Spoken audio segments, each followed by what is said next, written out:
Porque muitas vezes a gente reage a uma situação de uma maneira e outra pessoa reage à mesma situação de uma maneira totalmente diferente, né? Por que essas pessoas à nossa volta e passam por uma mesma situação, elas têm um comportamento diferente do nosso?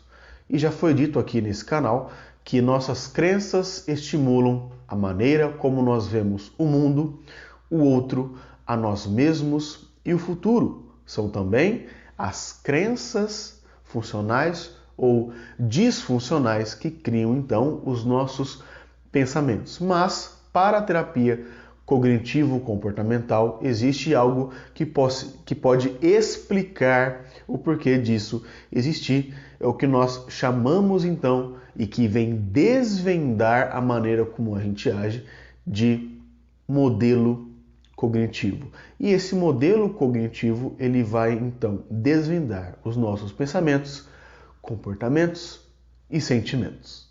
Mas antes de continuar, eu já peço que você deixe o seu like, se inscreva no nosso canal, curta, comenta, compartilha, ativa o sininho de notificações, porque fazendo assim você vai me ajudar a ajudar mais e mais pessoas através da psicologia e da terapia cognitivo-comportamental. Mas no que a TCC, a terapia cognitivo-comportamental, ela está baseada? Quais são as suas estruturas teóricas? Vamos começar então com o modelo cognitivo, que é a partir desse modelo então que entendemos como as emoções e comportamentos e a fisiologia de uma pessoa são influenciados pelas percepções que ela tem dos eventos que acontecem à sua volta. Ou seja, uma situação acontece e é a partir desse modelo que nós vamos entender. Nós podemos lembrar então, lembrando que essas percepções elas podem ser funcionais ou não das coisas à nossa volta, né? Porque para Aaron Beck, o criador da terapia cognitivo-comportamental, não é a situação que determina como iremos nos sentir, né? Mas as nossas interpretações de determinada situação. Não é que foi aquela situação necessariamente que te gerou um comportamento ou uma ansiedade, mas sim a maneira com que você percebe aquela situação e age então de acordo com aquele momento ali. Um exemplo muito interessante é da pessoa que está vendo esse vídeo e ela começa a pensar, eu não vou entender nada. Passa um pensamento na mente dela que eu não vou entender nada. Esse pensamento ele gera como um sentimento de angústia e outro pensamento de que não sou bom o suficiente, por isso não entendi o que o Gerson falou. Com isso, essa pessoa sente-se desmotivada e com um comportamento de esquiva do assunto. Ela pula para outros vídeos aí que, vamos dizer, que nem tragam então uma informação tão necessária para ela naquele momento, mas sim, ela faz coisas para desviar a informação primária em que ela estava querendo chegar. Agora, quando alguém começa a ver o vídeo, ainda que não entenda, né, o vídeo, e ela tem um pensamento, posso não estar entendendo agora, mas isso não quer dizer que eu seja uma pessoa sem a capacidade de entender. Apenas preciso ver mais vezes para compreender. Com isso, nós falamos que ela vem assim a ter um sentimento de motivação, porque ela teve um sentimento, ou melhor, um pensamento muito mais funcional e um comportamento de voltar a estudar, de voltar a ver esse vídeo então. Quando ela faz isso, necessariamente, ela alimenta uma crença funcional em que ela novamente estudou e aprendeu aquilo de uma hora, não para outra, mas de uma hora e um espaço de tempo, como é normalmente a gente leva aí para aprender através da repetição. Sendo assim, a gente pode afirmar que a forma com que as pessoas se sentem emocionalmente e a forma como se comportam está totalmente relacionado com a interpretação a respeito das situações que ocorrem em nossos dias. Todas essas emoções que nós temos, elas estão ligadas imediatamente com a interpretação que nós temos das situações. Na verdade, quando a gente presta atenção em alguma coisa, a gente tem dois níveis de pensamentos. O que focamos, aquele pensamento muito mais focal, e a força que fazemos para aprender algo. Mas, em outro nível, nós temos os pensamentos automáticos, né? Aquele fluxo de pensamento. E são esses pensamentos que, na verdade, a gente quase não percebe eles em nossas mentes, né? A gente percebe depois, quando a gente age e o comportamento e aquilo que traz um sentimento para a gente, né?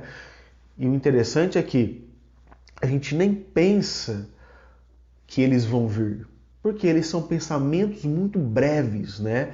Eles simplesmente vêm e vão muito rápido. E geralmente é aí que está o problema. As pessoas, elas não se dão conta dos seus pensamentos, por mais disfuncionais e irrealistas que eles sejam, né? E elas os aceitam sem nem mesmo buscar evidências se são realistas ou não, sem pensar, sem questioná-los. Mas é possível sim identificar e até mudar um padrão de comportamento. Eis a primeira dica: sempre que você perceber que seu humor está ficando diferente do habitual, então se você é uma pessoa mais alegre e você perceber que o seu humor está ficando mais entristecido, mais deprimido, mais melancólico, para pensar o seguinte: o que está passando pela minha cabeça? Depois disso, tente avaliar se aquele pensamento é realista ou não. Se caso for realista, pense na melhor coisa a se fazer para resolver essa situação. Então, eu preciso chegar cedo no trabalho. Você vai fazer a melhor coisa que está ao seu alcance para você chegar cedo no seu trabalho. Agora, se for irrealista, se caso não for verdadeiro, né, como o pensamento disfuncional é na maioria dos casos, faça um questionamento seguido do porquê está pensando sobre aquilo. Né? Por que eu estou pensando isso, sendo que isso não é uma realidade? E você vai questionando até chegar na situação que desencadeou aquele pensamento disfuncional. Nossas crenças disfuncionais, nucleares, negativas, limitantes, elas que desencadeiam as interpretações errôneas das coisas. Mas quando a gente questiona os nossos pensamentos, os nossos sentimentos, os nossos comportamentos, a gente é levado então para uma interpretação e uma reflexão mais objetiva. Tanto emoções quanto comportamentos são modificados e melhorados. É aí que a TCC ela trabalha. Ela puxa o paciente, mesmo que a situação seja desagradável, para que o resultado daquela situação, pensamento, sentimento, comportamento, não seja catastrófica, que venha posteriormente alimentar crenças ainda mais disfuncionais.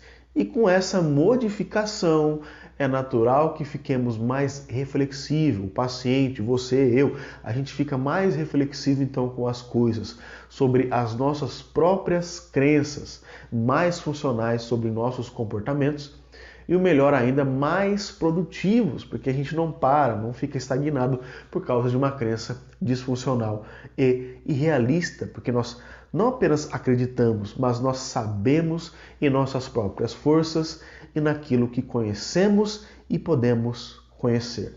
Não na fantasia gerada pela crença disfuncional, mas na realidade vivida por nós mesmos, com nossas próprias histórias de vida.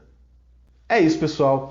Eu espero que vocês tenham gostado do vídeo. Não se esqueçam de deixar o seu like, curta, comenta, compartilha, ativa o sininho de notificações, se inscreva no nosso canal, porque fazendo isso você vai me ajudar a ajudar mais e mais pessoas através da psicologia e da terapia cognitivo-comportamental. É isso. Grande abraço e fique bem!